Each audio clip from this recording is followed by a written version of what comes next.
আপনারা যেখান থেকে দেশ রূপান্তরের সঙ্গে যুক্ত রয়েছেন সবাইকে স্বাগত। আমরা আপনাদেরকে দেখানোর চেষ্টা করছি জাতীয় ঈদগাহ মাঠ থেকে সরাসরি যুক্ত হয়ে।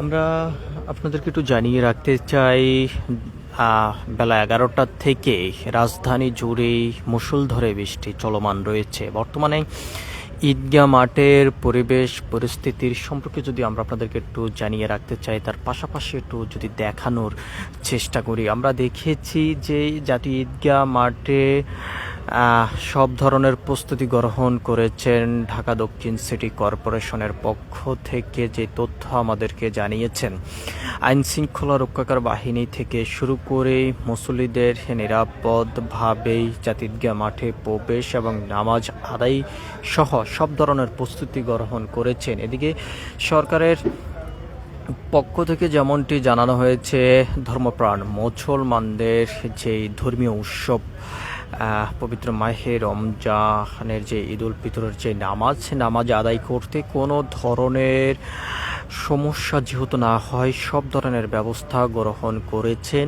এবং সেই বিষয়টি আমরা আপনাদেরকে একটু দেখানোর চেষ্টা করছি। সকাল থেকে আমরা দেখেছি রাজধানী জুড়েই মুষলধারে বৃষ্টি চলমান রয়েছে এবং কোনো ধরনের সমস্যা যেহেতু না হয়, বৃষ্টি এবং বাতাসের মধ্যেই জাতীয় ঈদগাহ মাঠে সব ধরনের প্রস্তুতি নিয়েছেন। এবং আমরা দেখেছি গত 2 দিন আগেও যেমনটি পরিবেশ আমরা দেখেছি জাতীয় ঈদগাহ মাঠে, ঠিক এখনও সেই পরিবেশ দেখা যাচ্ছে। উপরের তেরপাল দিয়েই কোনো ধরনের বৃষ্টি যেহেতু ভিতরে প্রবেশ না করতে পারে সেই ব্যবস্থা করেছেন এবং সাজগোজ করেই কিন্তু রাখা হয়েছে জাতীয় ঈদগাহ মাঠকেই। একদিকে যেমন আইন শৃঙ্খলা রক্ষাকার বাহিনীর সদস্যরা এখানে সতর্ক অবস্থানে রয়েছেন, অন্যদিকে শেষ মুহূর্তের প্রস্তুতির কার্য কিন্তু চলমান রয়েছে। ঢাকা দক্ষিণ সিটি কর্পোরেশনের পক্ষ থেকে যেমনটি জানিয়েছেন, এবছর জাতীয় ঈদগাহ মাঠে 35,000 মুসল্লি একসঙ্গেই ঈদের নামাজ আদায় করতে পারবেন এবং মোট 11টি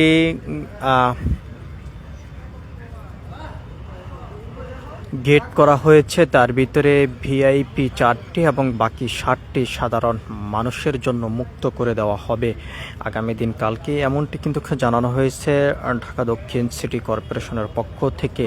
এবং প্রাথমিক চিকিৎসার জন্য এখানে মেডিকেল ক্যাম্পও স্থাপন করা হয়েছে। এর পাশাপাশি ঢাকা মেট্রোপলিটন পুলিশ এবং র্যাবের 2টি কন্ট্রোল রুম স্থাপন করা হয়েছে। আমরা আপনাদেরকে একটু দেখানোর চেষ্টা করছি দেশ রূপান্তরের ক্যামেরার মাধ্যমে, যে আপনারা দেখতে পাচ্ছেন বর্তমানে বাংলাদেশের সবথেকে বড় যে ঈদগাহ মাঠ, জাতীয় ঈদগাহ মাঠ, সেই ঈদগাহ মাঠ থেকে আমরা আপনাদেরকে একটু দেখানোর চেষ্টা করছি। সব ধরনের প্রস্তুতি নিয়েছেন এবং ভেতরে কোনো ধরনের সমস্যা যেহেতু না হয় বৃষ্টি বাতাসে, সেই ব্যবস্থাও নেওয়া হয়েছে বছর। সকাল থেকে আমরা দেখেছি যে রাজধানীতে মুষলধারে বৃষ্টি চলমান রয়েছে। সেই বৃষ্টির পানি যদিও যাওয়ার জন্য মোট 3টি ড্রেন করা হয়েছে জাতীয় ঈদগাহ মাঠের পানি নিষ্কাশনের জন্য এবং সেই ড্রেনের মাধ্যমেই পানি নিষ্কাশন হচ্ছে, এমনটি কিন্তু আমরা দেখতে পাচ্ছি। অন্যদিকে যদি আমরা আপনাদেরকে জানিয়ে রাখতে চাই, হাইকোর্ট, সুপ্রিম কোর্ট, আন্তর্জাতিক অপরাধ ট্রাইব্যুনাল কোর্ট সহ আশপাশ এলাকা জুড়েই ব্যাপক আইন শৃঙ্খলা রক্ষাকার বাহিনীর নিরাপত্তা জোরদার করা হয়েছে এবং সকাল 7:30টায় জাতীয় ঈদগাহ মাঠেই ঈদের নামাজ অনুষ্ঠিত হবে, এমনটি জানানো হয়েছে ঢাকা দক্ষিণ সিটি কর্পোরেশনের পক্ষ থেকে। আমরা আপনাদেরকে একটু দেখানোর চেষ্টা করছি যে বর্তমান ভিতরের যে পরিবেশ পরিস্থিতি, সেই বিষয়টি আমরা আপনাদেরকে দেশ রূপান্তরের ক্যামেরার মাধ্যমে দেখানোর চেষ্টা করছি। সব ধরনের প্রস্তুতি শেষ। এখন ধর্মপ্রাণ মুসলমানদের যে ঈদের নামাজ, সেই ঈদের নামাজ অনুষ্ঠিত হওয়ার অপেক্ষা। আগামী দিন কালকেই অনুষ্ঠিত হতে যাচ্ছে পবিত্র মাহে রমজানের ঈদের নামাজ এবং ধর্মপ্রাণ মুসলমানদের সব থেকে বড় ধর্মীয় যে উৎসব সেই উৎসবকে ঘিরেই এই জাতীয় ঈদগাহ মাঠ প্রস্তুত করা হয়েছে এবং একসঙ্গে জাতীয় ঈদগাহ মাঠে ৩৫,০০০ ধর্মপ্রাণ মুসলমান নামাজে অংশগ্রহণ করতে পারবেন এমনটি জানানো হয়েছে। অন্যদিকে আইন শৃঙ্খলা রক্ষাকারী বাহিনীর নজরদারি এবং কঠোর নিরাপত্তারও জোরদার করা হয়েছে।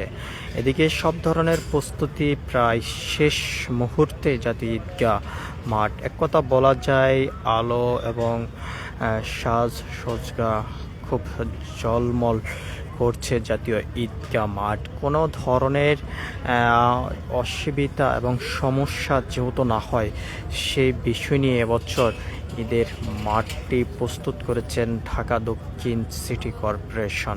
সব কিছু মিলিয়ে এই ছিল এখনকার মতন আমার কাছে জাতীয় ঈদগাহ মাঠ থেকে সর্বশেষ। পরবর্তী আপডেট পেতে সবাই দেশ রূপান্তরের সঙ্গেই থাকুন। ধন্যবাদ সবাইকে।